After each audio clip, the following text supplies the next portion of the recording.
Hola amigos y amigas de Plataforma, bienvenidos a este jueves donde vamos a hacer análisis de temas de importancia para la realidad nacional.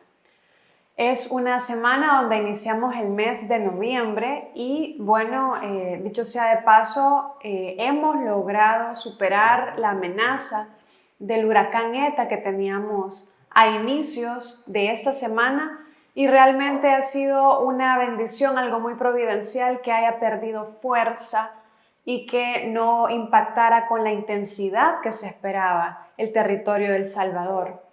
Sin embargo, pues siempre debemos tener cuidado ya que hay vientos muy fuertes todavía. La lluvia, pues si bien no eran las cantidades que esperábamos, pero sí, la lluvia pues persiste en estos días y hay que guardar las precauciones tanto en la calle, en nuestras casas también, revisar aquellas estructuras que puedan estar de alguna manera vulnerables o débiles y por supuesto estar muy pendientes de las personas que sí puedan presentar daños en sus viviendas o algún tipo de necesidad. Así que les invito a hacer eso. Igualmente, que nos sigamos solidarizando con la población de Nejapa que sufrió una tragedia lamentable también la semana pasada y esperamos que tanto las autoridades puedan asumir sus responsabilidades en esta parte, como también que el tema ambiental vaya siendo cada vez más importante en nuestro país para evitar ese tipo de desgracias. Dicho esto, quiero hacer algunos saludos a las personas que nos han escrito los comentarios en el YouTube. Quiero agradecerles a todos por sus comentarios, por seguir la conversación de los temas que tratamos acá. Y quiero mandar saludos muy especiales a Homero Espinosa, también a Carlos H. Turcios, a Herbert Morán, a Carlos Escobar también, Giancarlo Say y Reinaldo Coreas. Muchos saludos también a Orlando Cuadra. Gracias por su comentario sobre el verdadero significado del amor en la sociedad. Muchas gracias por ese comentario. También a Yanira Romero. Le mando un saludo también a Olman Gregory, que siempre está pendiente del programa, a Ana Fuentes y a Francisco Moreno. Muchas gracias a todos por sus comentarios. Gracias por la aceptación que está teniendo este programa de su servidora y pues vamos a continuar en las siguientes semanas tratando diferentes temas que desde mi punto de vista tal vez no van a ser temas de lo que está necesariamente pasando en el país, aunque lo vamos a relacionar, sino de aquellas cosas que necesitamos atender ya desde hace mucho tiempo en el país para poder tener mejores condiciones de desarrollo. Y pues bien, en esta ocasión vamos a hablar de uno de esos temas, pero quiero contarles primero una historia. Imagínense, esta historia puede ser algo con lo que usted se sienta familiarizado o familiarizada. Imagínense que llega a una institución de salud pública o el Seguro Social sintiéndose muy mal. Tiene una emergencia médica, tiene una enfermedad que necesita ser atendida en ese momento. Sin embargo, usted tiene que esperar al menos 2, 3, 4 horas para que lo atiendan. La persona que le atiende está de mal humor, se enoja si usted le pregunta algo y al momento de recibirle solamente le dedica unos 5 minutos y le despacha sin una respuesta que a usted le satisfaga y realmente le resuelva el problema de salud con el que usted va. Es una historia conocida, yo creo que a todos los que hemos ocupado los servicios de salud, ya sea del sistema público o del seguro social, nos ha pasado esta situación. Pero ahora imagínense que usted es un empleado del sector salud de El Salvador. Le piden atender 10 pacientes por día, le piden también, 10 pacientes por hora, que son muchos pacientes al día, sin duda. Le ponen horarios extenuantes, no tiene las condiciones adecuadas para hacer su trabajo y además usted ha estudiado más que su compañero que se acaba de graduar, pero le pagan mucho menos que a él. También sabe que no hay suficientes medicamentos para poder atender las dolencias de los pacientes y bueno, sin duda también es algo que sucede y es la cara de la otra moneda, es la otra cara de la moneda. Esta situación describe el día a día de servicios de salud, pero también los servicios de educación, por ejemplo, qué tipo de condiciones tienen nuestros niños y niñas, los jóvenes, universitarios y las personas en sí que estudian para acceder al derecho a la educación, pero también qué condiciones existen a nivel laboral en este gremio para poder atender de la mejor manera esas necesidades. Y así podemos hablar de empleados judiciales, de policías, de empleados públicos que trabajan en las oficinas de gobierno realizando trámites. Pues bien, este día vamos a hablar de un tema del que poco se habla, pero que sin duda afecta el día a día de los salvadoreños que ocupamos los servicios públicos. Y es que aquí nadie se salva, independientemente de su condición económica, social.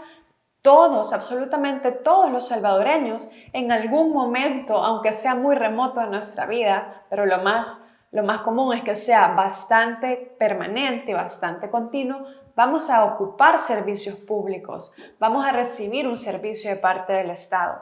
Por lo tanto, el servicio público y qué reformas se necesitan para poder tener mejores condiciones para cumplir nuestros derechos y para que el país pueda avanzar en desarrollo. Ese es el tema del que vamos a hablar ahorita. Y bien, primero partamos de la idea que un gobierno, cualquier gobierno que sea, puede tener planes muy brillantes. Puede tener el mejor plan de gobierno, puede tener los mejores programas diseñados para atender las necesidades de la población. Pero no puede obviarse la situación que quienes van a implementar en la práctica, quienes van a encarnar esos servicios, esos programas, esas políticas públicas para el desarrollo, van a ser los servidores, las servidoras públicos, los que trabajan en el Estado, los empleados públicos, pues. Y los servicios públicos que recibamos van a ser tan buenos o tan malos como el trabajo que realicen estas personas de este sector. Si lo pensamos bien, gobiernos van, gobiernos vienen, pero los que permanecen siempre son los servidores públicos del Estado. De hecho, vamos a hablar un poco de datos al respecto un poco más adelante. Por eso, como son los servidores públicos los que permanecen, una fuerza más o menos estable dentro de las instituciones públicas, es importante que quienes estén sean los más correctos, los más éticos, los mejor preparados posible y también aquellos más comprometidos con su trabajo. Y no que permanezcan y que reciban o sigan recibiendo una inversión por parte del Estado, aquellos servidores públicos que fueron contratados como un pago de favores durante una campaña política, o aquellos que llevan años sin dar resultados y sin ser evaluados siquiera, o que dan un mal servicio, o bien aquellos que entraron por cuello con algún funcionario, con algún político, y que cuando vean un acto de corrupción simplemente se van a quedar callados. Más bien, lo que queremos es lo contrario. Y aunque estos casos negativos de los que he hablado son más de los que quisiéramos, ¿verdad? Lo cierto es que también hay muchos buenos servidores públicos y a ellos les hablo también en este momento. A usted que trabaja en el Estado desde hace poco o desde hace muchos años y hace su trabajo de la mejor manera posible, con las mejores intenciones y el mejor compromiso posible, y que sabe que tal vez las condiciones con las que usted trabaja no son las mejores, pero que se hace lo que se puede con lo que se tiene, esto le interesa y le conviene. Escuchemos entonces. Lo importante es que los servidores públicos tengan las condiciones para hacer una buena labor. Y cuando hablo de condiciones, hablo tanto de los implementos de trabajo, pero también la oportunidad de capacitarse, de crecer profesionalmente como servidores públicos y además las reglas claras para no sufrir discriminación, para no sufrir tratos desiguales en el acceso a los salarios, el acceso a los puestos, la promoción o de repente también las formas de sanciones. Todo esto es importante empezar a cambiarlo. Y claro, tenemos actualmente en el país una serie de situaciones y de normas que regulan el servicio público como un sistema. Y esto sucede en todos los países. Hay un sistema que regula cuáles son las normas que tienen que cumplir deberes y derechos de los empleados públicos. Ahora bien, el sistema en El Salvador es sumamente disperso, sumamente desordenado. Ahorita vamos a explicar por qué, pero quiero hablar antes de cuál es la visión con la que debemos abordar el tema. Porque si bien es un desorden y es necesario ordenar la casa y tener un nuevo sistema de trato de los empleados públicos y de regulación del empleo en el sector público, hay algunos principios que es importante que se mantengan de una manera estable y que se cumplan y que sean los que orienten cualquier reforma que se haga a este sector. Bien, tanto el trabajador tiene derechos laborales como los usuarios tienen derecho a un trato digno y justo. Estos son dos principios importantes porque aquí no se trata de servidores públicos contra usuarios o contra ciudadanos. Más bien aquí se trata de que ambas partes, quienes dan los servicios como quien los recibe, puedan tener satisfechos sus derechos, puedan tener las condiciones más óptimas para dar un buen servicio y también para recibirlo. Y desde hace 10 años, el sector público ha venido creciendo en nuestro país. Cada vez hay más empleados públicos. Esto no necesariamente es bueno o malo por sí mismo. Más bien, lo que es importante determinar es cómo se utilizan esos recursos. Y veamos algunos datos de nuestro país. De hecho, del total del presupuesto general del Salvador, del presupuesto general del Estado, se ocupan en salarios de empleados públicos un poco más del 30% del total. Por lo tanto, esto que se paga, por supuesto, con nuestros impuestos, debe ser utilizado de la manera más eficiente y efectiva. Es decir, que estos recursos, aunque sean muchos, ¿verdad?, sean ocupados de la manera que mejor se puede aprovechar. Es decir, cada salario devengado en el sector público debería traducirse en resultados tangibles para la vida de la gente. ¿Cómo logramos esto, verdad? Es una pregunta importante.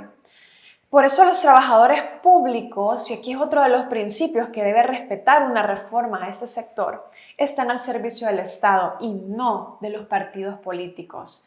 Hemos visto año tras año tras año, periodo presidencial tras periodo presidencial, cómo siempre hay una inestabilidad porque muchos empleados públicos consideran que van a ser despedidos, pero también entran a trabajar muchas nuevas personas que son puestas por el partido político que está en el gobierno en ese momento.